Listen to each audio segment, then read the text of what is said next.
और जल्दी ग्रो कर सकते हो। इसी तरह से आपको हर जगह ये ढूंढना है कि मैं कैसे वैल्यू ऐड करूं। अब वैल्यू ऐड करने का एक बहुत फेमस तरीका है, क्योंकि सबको नहीं पता होता हम वैल्यू कैसे ऐड करते हैं। तो इसके लिए एक बहुत फेमस एनालिसिस है जिसको कहते हैं स्वॉट एनालिसिस। ठीक है। स्वॉट एनालिसिस के लिए हम चार ब्लॉक्स बनाते हैं, और ये जनरली बड़ी बड़ी कंपनीज अपने लिए भी करती हैं, तो मैं इसको अपने पर्सनल यूज के लिए भी करता हूं। एस, डब्ल्यू, ओ, एन, टी। अब यहां पे एस का मतलब कोई बता सकता है क्या है? किसी ने पहले पढ़ा है या सुना है स्वॉट एनालिसिस के बारे में? Okay, I take that as a no.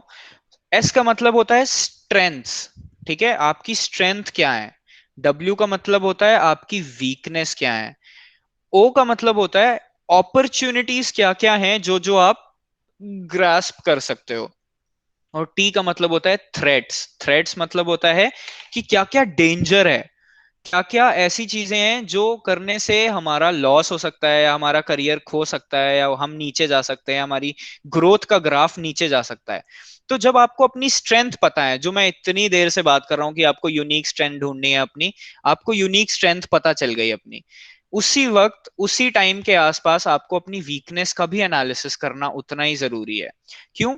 कुछ लोग होते हैं उनको पता है कि हाँ मैं एक टास्क एक्स टास्क अच्छा कर लेता हूँ, कि मैं पढ़ बहुत अच्छा लेता हूँ, मैं रीडिंग में बहुत अच्छा हूँ। बट क्या रीड करने के बाद आप वो चीज सामने वाले को समझा पा रहे हो?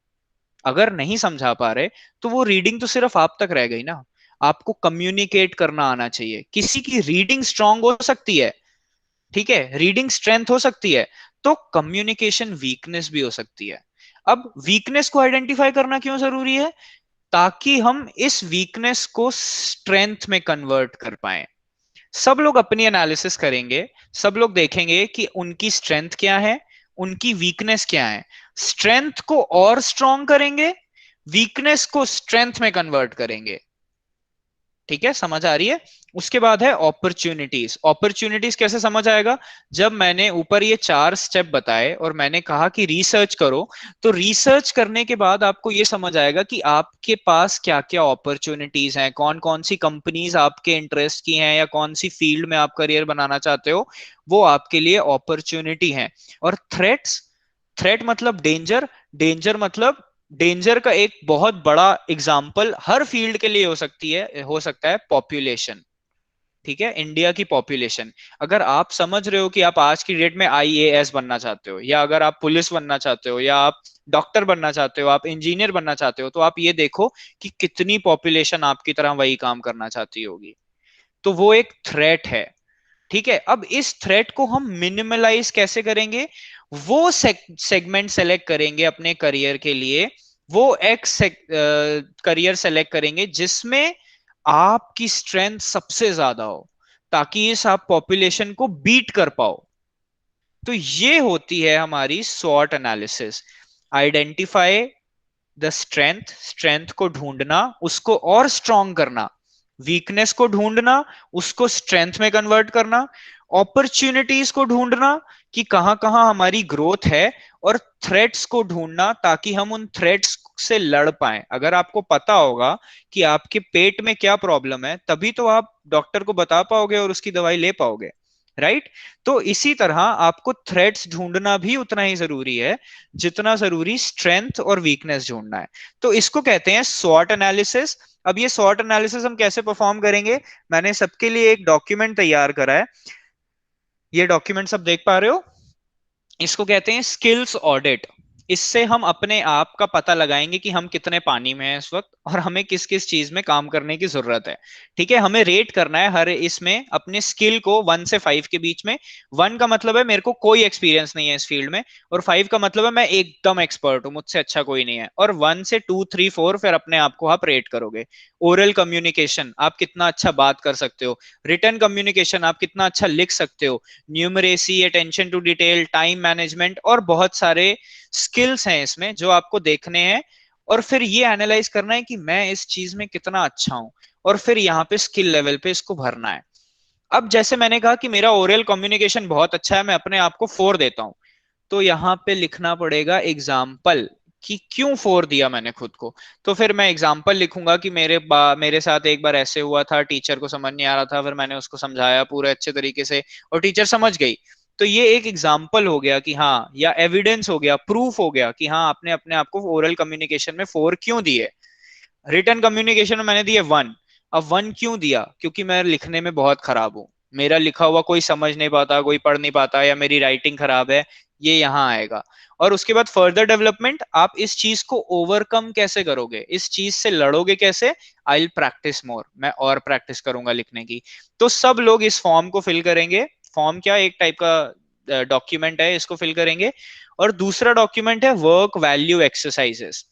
ठीक है, अब इसमें भी आपको 1 से 15 के बीच में प्रायोरिटी के हिसाब से लिखना है कि कौन सी चीज आपके लिए ज्यादा मैटर करती है। अचीवमेंट, क्या आप उनमें से एक हो जिनके लिए कामयाबी ही सब कुछ है, जिनके लिए अचीवमेंट्स ही सब कुछ है, कि आप कोई भी काम इसलिए करते हो कि आप उसमें फर्स्ट आ सको। अगर नहीं, तो इसमें एक नंबर डालना है आपको, जैसे 10। 10 मतलब ठीक है, हाँ मैं करता हूं, मैं चाहता हूं कि हाँ मैं कामयाब हो जाऊं, बट मैं ऐसे इतना डेस्परेट नहीं हूं कि हाँ मैं ये कर रहा हूं ताकि मुझे फर्स्ट आना है इसमें, नहीं, मैं सीखने के लिए कर रहा हूं। तो उसके हिसाब से आप रेटिंग दे सकते हो। फिर personal growth, social interaction, risk taking, कितना रिस्क लेते हो। एलॉन मस्क को कौन कौन जानता है यहाँ? टेस्ला का ओनर। ठीक है, एलॉन मस्क को ऑलमोस्ट सब जानते होंगे, तो वो रिस्क का बादशाह है। एक बार क्या हुआ, उसकी 2 कंपनीज थी। ठीक है, एक है स्पेसएक्स जो रॉकेट और एस्ट्रोनॉट्स को भेजती है आउट ऑफ द वर्ल्ड, बाहर स्पेस में। और दूसरी है टेस्ला जो इलेक्ट्रॉनिक कार्स बनाती है। तो एक बार क्या हुआ, उसके पास फंडिंग खत्म हो गई। एलॉन मस्क के पास $40 मिलियन ही बचे थे, और उसको पता था अगर मैं $40 मिलियन दोनों में से किसी भी एक कंपनी में लगाऊंगा तो दूसरी कंपनी डूब जाएगी, और अगर दोनों में आधा आधा लगाऊंगा तो दोनों डूब जाएंगी। तो क्या करूं? उसने दोनों में आधा आधा लगाया और दोनों कंपनी को सक्सेसफुल बनाया आज की डेट में। टेस्ला को भी सब जानते हैं, स्पेसएक्स को भी सब जानते हैं। क्यों? क्योंकि he he thinks according to that. उसने स्वॉट एनालिसिस करी होगी, सारी strength, weakness, opportunity, threat identify करे होंगे। उसने देखा होगा उसका लेजर शार्प जो फोकस है, उसने देखा होगा कि क्या चीज उसके लिए इंपॉर्टेंट है। अगर वो टेस्ला में पैसे डाल रहा है या अपने इलेक्ट्रॉनिक व्हीकल कंपनी में पैसे डाल रहा है तो वो कैसे आएगी, और स्पेसएक्स में डाल रहा है तो कैसे आएगी। तो बेसिकली इसका मतलब यही था कि आप कितना रिस्क लेते हो, आपकी रिस्क टेकिंग कैपेबिलिटी क्या है, उसके हिसाब से अपने आप को रेट करो। और फिर एट द एंड आपको अपनी 3 प्रायोरिटी लिखनी है इन सारी प्रायोरिटीज में से, कि इन सब में से कौन सी ऐसी 3 चीजें हैं जो आप चाहते हो कि आपकी जॉब में हो। ठीक है, ये दोनों फॉर्म्स फिल करके सब लोग, पंकज सर या जो भी आपकी हायर अथॉरिटी है, आप उन सबको भेज सकते हो। और फिर वो आपको हेल्प करेंगे इस चीज में आइडेंटिफाई करने में कि आप अपना करियर किस फील्ड में बना सकते हो, या फिर क्या क्या चेंजेस आपके अंदर लाने की जरूरत है। तो ये एक बहुत ओवरव्यू था कि हम अपनी करियर प्लानिंग कैसे करें। अब हमारे पास आई गेस 5 मिनट बचे हैं, तो हम फटाफट Q&A सेशन पे आ जाते हैं। प्लीज सब लोग अपने कैमरास ऑन कर लो, सब लोग अपने माइक अनम्यूट कर लो, और फटाक से जितने भी क्वेश्चंस हैं मेरे पे थ्रो करो फटाफट, ताकि मैं उसके आंसर्स दे पाऊं। Guys, come on. I want to see all of your faces all at the same time now.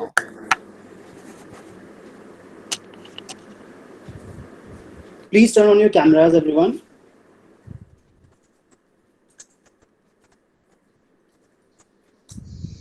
Guys, come on. कहाँ गए सारे बच्चे? बोर होके भाग गए। सो हमारे पेरेंट्स हमें मतलब हमें कोई भी बोलता है कि फर्स्ट टू ट्वेल्थ हमें हमारी स्टडी कुछ नहीं होती, एंड ट्वेल्थ के बाद में होती है, तो हमें भी ऐसा ऐसा ही लगता है कि टेंथ के बाद हमें टेंथ का जो टेंथ के आता है टेंथ से पहले, तो हमें यूज नहीं होता है, तो हम क्यों पढ़ते हैं वो सब? हमें कुछ बहुत अच्छा करियर में क्वेश्चन तो है, वो बट नहीं आता ये है ना। इतना भी सच नहीं है जितना आप समझते हो। हाँ, मेरे को बहुत सारे लोगों ने कहा है कि ए प्लस बी का whole square A square plus B square plus two A B होता है, बट ये हम कहाँ यूज करते हैं, ये अपनी लाइफ में कभी यूज नहीं करते। बट इसका मतलब ये नहीं है कि आपको जितना पढ़ाया जा रहा है आप कभी नहीं यूज करोगे। आपको जितनी इंग्लिश की कोर्सेज बुक्स दी जा रही हैं उससे आपकी इंग्लिश स्ट्रांग होती है। आप जितनी बायो के चैप्टर्स पढ़ते हो उससे आपकी बायो स्ट्रांग होती है। ये ए प्लस बी का होल स्क्वायर का मतलब ये नहीं होता कभी भी कि आप फॉर्मूला याद करो। उसके उसका मतलब होता है उसके पीछे का कॉन्सेप्ट, कि आपका ब्रेन उस हिसाब से फंक्शन करे कि कल को जब आपको कुछ स्टैटिस्टिकल क्वेरी आपके ऊपर आए या कोई ऐसा क्वेश्चन आए तो क्या आप क्रिटिकल थिंकिंग कहते हैं इसको।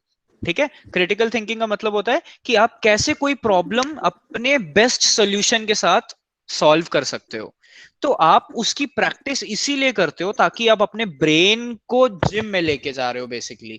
आप अगर ए प्लस बी के होल स्क्वायर वाले सारे क्वेश्चन सॉल्व कर लेते हो, इसका मतलब ये नहीं वो फ्यूचर में यूज नहीं आएंगे। इसका मतलब ये है फ्यूचर में जब कुछ ऐसी सिचुएशन आएगी या कोई ऐसी जॉब आएगी या कोई ऐसी आई डोंट नो कुछ ऐसा आएगा जब आपको क्रिटिकल थिंकिंग करने की जरूरत होगी, तो आपका ब्रेन उस चीज के लिए ट्रेन है और उस आउटकम से आप बाहर आ पाओगे सोच के, जिस आउटकम से बाकी लोग नहीं आ पाएंगे।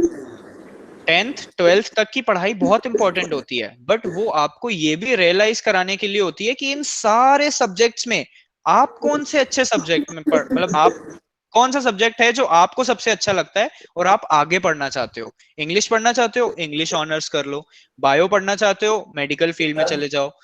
मैथ्स पढ़ना चाहते हो, इंजीनियरिंग में चले जाओ। केमिस्ट्री पढ़ना चाहते हो, मेडिकल बायोटेक या केमिकल इंजीनियरिंग कर लो। अगर स्पोर्ट्स करना चाहते हो तो आर्ट्स ले लो, स्पोर्ट्स कर लो, ड्राइंग कर लो। मैंने देखा जैसे यहाँ पे एक जन ड्राइंग करता है कोई। तो ये सारे सब्जेक्ट बेसिकली इसलिए रखे जाते हैं ताकि आप ढूंढ पाओ आपका इंटरेस्ट कहाँ पे है। इसलिए नहीं कि आप सब कुछ पढ़ो और सब कुछ रटो और सब कुछ याद रखो और फिर ये देखो कि वो आगे कहीं काम नहीं आ रहा। नहीं, आप बहुत बार लाइफ में उस डायरेक्शन में काम करते हो जिस डायरेक्शन से आउटपुट नहीं मिलता, बट कभी कभी जिस डायरेक्शन में हमने बिल्कुल काम नहीं करा होता वहां से तुरंत आउटपुट मिल जाता है ना। घर के नीचे अगर दुकान है तो आपको ज्यादा नहीं ट्रैवल करना, आप नीचे गए सामान लेके आ गए। बट अगर घर के नीचे की दुकान बंद हुई और आप अगली गली तक चल के गए, बट आपने वहां भी देखा कि दुकान बंद है, तो जाना तो वेस्ट हो गया ना आपका, है ना। तो बहुत बार लाइफ में ऐसे होता है कि आप एक जगह पे कॉन्स्टेंटली अपने सारे एफर्ट्स डाल रहे हो, बट वहां से आपको आउटपुट नहीं मिल रहा है। और कभी कभी ऐसा होता है एक जगह पे आपने कुछ भी नहीं किया, छोटा सा काम करके दिया और आपसे उससे बहुत एफर्ट में बहुत आउटपुट मिल गया। तो अपनी थिंकिंग को बड़ा करते हैं हम लोग। और जो भी करेंगे आज से, जो भी पढ़ेंगे, जो भी सब्जेक्ट पढ़ेंगे, इसलिए नहीं पढ़ेंगे कि वो लाइफ में यूज हो या ना हो। इसलिए पढ़ेंगे कि हाँ इससे हमें और चार अच्छी चीजें सीखने को मिल रही हैं, वो हमारे बिहेवियरल चेंज में आ रही हैं। जब आप कोई स्टोरी पढ़ते हो उसमें जब कोई अच्छा कैरेक्टर होता है तो देख के आपको बड़ा अच्छा लगता है कि हाँ ये कितना अच्छा है। बट उसमें जो विलन होता है जब वो गंदे काम करता है तो आप देख पाते हो कि he is a bad guy, मुझे इसके जैसा नहीं बनना अपनी लाइफ में। तो वो आपने सीखा ना उससे, अब वो आपको आपकी लाइफ में आगे काम आएगा, है ना। तो उसी तरह हमें सारे सब्जेक्ट पढ़ने हैं और ये तो देखना है कि एड टू आपका दैट इंटरेस्ट किस चीज में है। To add to that Rutuja, जितनी भी चीज़ें हम लोग को 9th 10th तक पढ़ाई जाती हैं, आई स्टडीड अ लिटिल कि क्यों ऐसा होता है कि हम लोग को सारे सब्जेक्ट्स पढ़ाए जाते हैं 10th तक 12th तक एंड उसके बाद स्पेशलाइजेशन दी जाती है। तो उसके रीजंस दो जो सबसे ज़्यादा उभर के आए हैं वो ये है कि यार अनलेस तुम जैसा भी कार्तिक सर ने भी बोला था कि अनलेस तुम सब कुछ एक्सप्लोर ना कर लो तुम्हें कैसे पता चलेगा तुम्हारे इंटरेस्ट्स क्या हैं। तो इवन जो अभी फॉर्मूला बोला ए प्लस बी होल स्क्वायर, वो असल में फॉर्मूला ऐसे ये इसलिए नहीं बनाया गया है कि ठीक है बच्चों की 8th क्लास की एजुकेशन टफ कर देते हैं ये फॉर्मूला ले आते हैं। उसके भी प्रैक्टिकल एप्लीकेशंस हैं। अगर तुम गूगल पे सर्च करोगे कि यूज क्या है इन फॉर्मूलों का, इन क्वेश्चंस का जो हम लोग को पढ़ाया जाता है, यू विल फाइंड कि बहुत सारी जगहों पे इन फॉर्मूलों को यूज करते हैं। जब तुम घर की प्लानिंग करती हो ना तो उसमें ए प्लस बी होल स्क्वायर बिना कैलकुलेट किए हुए निकाल ही नहीं सकते कि एरियाज को रूम्स में कैसे डिवाइड करेंगे, बट वो चीज़ें हम लोग को स्कूल डेज में समझाई नहीं जाती हैं, बिकॉज पॉइंट ये होता है, आई थिंक समझाना चाहिए, बट रीज़न ये होता है कि हम लोग को हर चीज़ पढ़ाने की कोशिश की जाती है 10th तक, जिससे अगर 12th के बाद हम लोग बीटेक करते हैं, तब भी अगर कभी हम लोग को आर्ट्स की साइड की चीज़ों की ज़रूरत पड़े, हम लोग इलिटरेट ना हो उस चीज़ में, हम लोग को थोड़ा सा आइडिया हो कि अच्छा 8th क्लास में तो ऐसे पढ़ाया गया था, मुझे बायो में भी मुझे रिप्रोडक्शन पढ़ाया गया था और प्लांट की सिंथेसिस भी पढ़ाई गई थी, कि बाद में अगर कभी मुझे यूज करना हो उस इंफॉर्मेशन को या फिर आगे कुछ पढ़ने का मन करे, मैं स्क्रैच से ना शुरू करूँ, मेरा ब्रेन थोड़ा सा डेवलप्ड हो उस साइड से। तो हर चीज का प्रैक्टिकल इम्प्लीमेंटेशन होता है।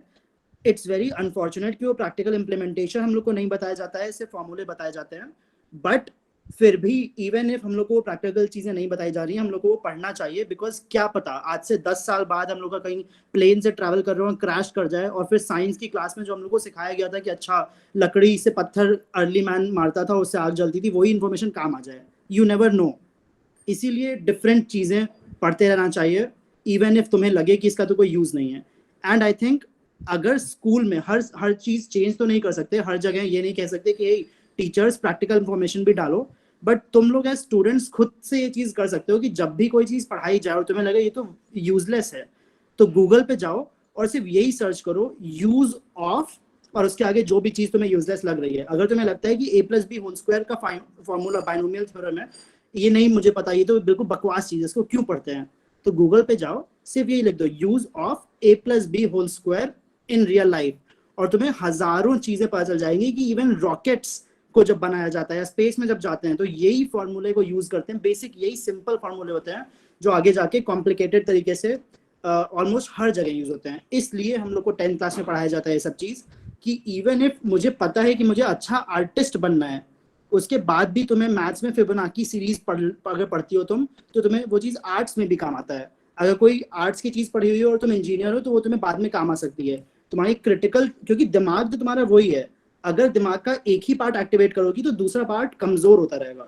तो इट्स वेरी इंपॉर्टेंट कि जब बच्चे छोटे हैं, जब वो ग्रो कर रहे हैं, उस वक्त उनका पूरा ब्रेन एक्टिवेट किया जाए, नॉट जस्ट एक पार्ट जिसमें उनका इंटरेस्ट है। तो इसलिए, but otherwise I think it's very important कि प्रैक्टिकल चीजें भी हम लोग को पता हो चीजों से रिलेटेड, एंड उसके लिए आई वुड सजेस्ट सभी को, नॉट जस्ट रुतजा, कि गूगल सर्च किया करो कि what is the use of this thing, and तुम्हें सारे आंसर मिल जाएंगे। Any other questions guys? Any other comments? कुछ किसी को ना समझ आया हो या बहुत अच्छा लगा हो?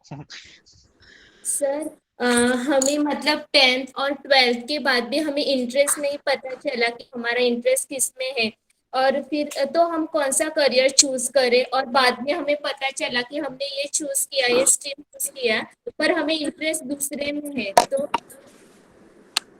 ठीक है, उसके लिए hit and trial is always the best. आप अभी 12th जैसे ही पास आउट करोगे, आपको जो भी लग रहा है is the best course for you, आप उस कोर्स को ज्वाइन करो, उस कोर्स की इंटर्नशिप्स करो, 2-3 इंटर्नशिप्स उन जगह भी करो जहां पे आपको लगता है कि हाँ आपको करना चाहिए था बट आपने उसका कोर्स नहीं लिया। जैसे अगर आप आर्ट्स ले रहे हो, ठीक है, तो आर्ट्स की इंटर्नशिप करो, फिर साथ में डिजिटल मार्केटिंग की भी इंटर्नशिप करो, फिर आप अपने कम्युनिकेशन स्किल्स के लिए ऐसी जगह इंटर्नशिप करो, एसोसिएट की इंटर्नशिप करो, every possible thing out there. जितनी भी ऑप्शंस आपको लग रहे हैं कि हाँ इस ऑप्शन में मैं ग्रो कर सकती हूँ, सिर्फ सोचो नहीं, ट्राई करो, उसमें काम करो और खुद डिसाइड करो उसके बाद कि हाँ मैंने इसमें काम किया था, मैं अच्छी सक्सेसफुल नहीं हुई, या मेरा मन नहीं लगा, या मेरा इंटरेस्ट नहीं है, इसलिए मैं छोड़ के दूसरे ऑप्शन पे जा रही हूँ। People change jobs all the time, it is not a big deal. मैंने देखा है 30-30, 40-40 उम्र के लोग गलत जॉब करते रहते हैं जो जिनमें उनका इंटरेस्ट ही नहीं है, फिर वो 40 साल बाद अपनी फील्ड चेंज करते हैं, बट 40 साल के बाद भी करते हैं। तो टाइम इज नॉट अ बाउंडेशन है, you have all the time in the world, ठीक है, आपके पास कभी भी टाइम खत्म नहीं होगा। व्हाट मैटर्स, जो चीज की इंपॉर्टेंस है आज की डेट में, वो ये है कि आपने क्या वो ट्राई करा था कभी, क्या आपने वहां पे ट्राई करके आउटकम देखा था कि आप कितना अच्छा परफॉर्म कर रहे थे, क्या आप एक स्टार परफॉर्मर थे या आप अंडर परफॉर्म कर रहे थे, वो जरूरी है। तो hit and trial at this age according to me is the best. हाँ सर। और to add to that, Kartik sir ने अभी बहुत अच्छी स्ट्रैटेजी एक बताई स्वॉट एनालिसिस की, अभी वो फॉर्म भी शेयर करेंगे। तो एक तो हो गया, सही बात है कि हिट एंड ट्राई, जब तक ट्राई नहीं करोगी तब तक पता कैसे चलेगा कि किस चीज़ में इंटरेस्ट है किस चीज़ में नहीं। बट स्वॉट analysis is a very good way to realize कि मुझे असल में क्या ट्राई करने से शुरू करूं। अगर थोड़ा सा इंटरेस्ट है किसी चीज़ में, मुझे पता है ये मेरी स्ट्रेंथ है कंपेयर टू ये मेरी वीकनेस है, तो it would be always better कि तुम अपनी स्ट्रेंथ से शुरू करो, जो चीज़ तुम्हें पता है अच्छी लग रही है। तो जानने के लिए कि तुम्हारी स्ट्रेंथ्स क्या है, तुम्हें क्या ट्राई करना चाहिए, आई थिंक स्वॉट एनालिसिस का जो अभी फॉर्म हम लोग भेजेंगे उसको सब लोग भरना।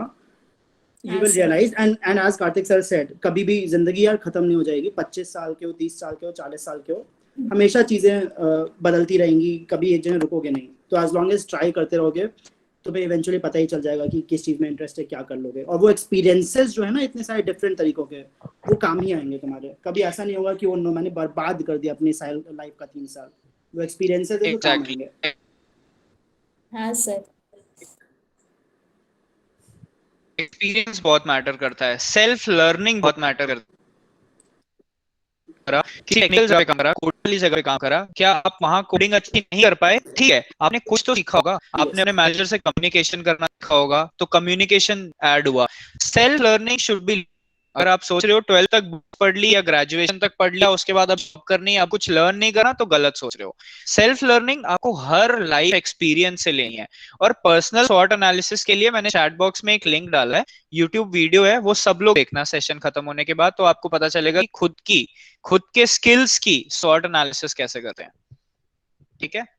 और बहुत सारी बेसिक चीजें होती हैं जैसे MS PowerPoint, Excel, Word, ये सारी चीजें, कम्युनिकेशन स्किल्स, प्रेजेंटिंग स्किल्स, ये छोटे छोटे स्किल्स पे सब लोग काम करो, क्योंकि ये ऐसे स्किल्स हैं जो हर जॉब में काम आते हैं, हर जगह काम आते हैं। अगर आप जॉब में जा रहे हो, इंटरव्यू दे रहे हो, तो आपको कम्युनिकेट अगर नहीं कर पाओगे तो कैसे बता पाओगे कि कितने अच्छे काम के लिए बने हो आप, है ना।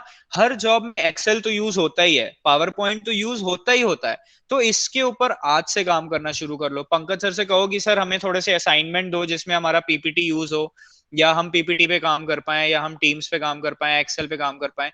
These are very basic things जो आपको आनी चाहिए। ठीक है। और थोड़ी बहुत भी अगर आएंगी तो आपके फ्यूचर में, आपके करियर में आपको हेल्प ही करेंगी, चाहे आप किसी भी फील्ड में जाओ। Pankaj, you're on mute. Thanks it thanks for happens with that. Me all the time. तो आई थिंक यहाँ पे जितने भी स्टूडेंट्स हैं जो मोर देन मार्क्स की क्लासेस अटेंड कर चुके हैं, सभी को आई थिंक सबसे पहली जो क्लासेस थी कंप्यूटर की, उसमें यही सिखाया गया होगा, गूगल शीट्स, गूगल डॉक्स। किसको किसको यहाँ पे अभी भी नहीं आता पता है कि गूगल शीट्स, गूगल डॉक्स क्या होते हैं, या गूगल सर्च कैसे करते हैं, या गूगल ट्रांसलेट क्या होता है, या फिर ऐसी चीज़ें प्रेजेंट कैसे करते हैं? कोई है क्या? एक बार हाथ खड़े कर दो। वील मेक श्योर कि वो रिकॉर्डिंग्स आप तक एटलीस्ट पहुंच जाएं जो हम लोग की क्लासेस की हैं। और अगर तुम लोग को आता है तो भी अब हाथ खड़े कर दो। Everybody who knows the skills. Let's see कि रिस्पॉन्ड नहीं कर रहे हैं या फिर आंसर ना था। जिसको जिसको आता है गूगल शीट्स, गूगल डॉक्स चलाने, मेल करना, वो प्लीज यहाँ पे प्रेजेंटेशन देना, एक बार अपना हाथ खड़े करो ऐसे, रेज हैंड का सिंबल होगा। Yeah, everybody is raising except alright, Pankaj Baranwal. Is it? ये it's आप ही me. का So I'm अकाउंट logged है in from my dad's account. क्या? Yes, okay yes, okay I'm okay. logged in from my dad's account as well. All right, ठीक है, good. So, Karthik, should we wrap this up then? Yeah, Please do share the absolutely. If they do not SWOT have any analysis. other questions, then I think we are good to end this session. Okay, Uh, guys, it was a very nice opportunity for me as well, and I think सब that लोग एक बार ताली बजा दो Kartik sir के लिए, उन्होंने इतना अच्छा करियर गाइडेंस रिलेटेड सेशन किया। तो अनम्यूट करके please clap for him. thank you guys, thank you so much. I hope कि सबको थोड़ा बहुत आइडिया जरूर हुआ होगा कि वो आज से प्लान करना शुरू करेंगे कि कैसे ग्रो करना है। And if you want to reach out to me at any point of time, I am always available, and all the best to you all. And Karthik sir, please do share the SWOT analysis by doc with Sheetal or whoever Yeah, the contact Sheetal point has been already so far. has that. Sheetal All will right, share it. perfect. So Sheetal, Okay. please make sure कि बच्चों को वो चीज transfer हो जाए, and let's see कि बच्चे क्या Sheetal results has लेके आते left, हैं। I guess. All Sheetal right, is I'll no more coordinate with her then. online. Okay. Okay, Thanks a guys. lot for Then taking have a the good time rest out, of your Karthik. day and all the best. Bye bye. Bye bye. Bye, Pankaj.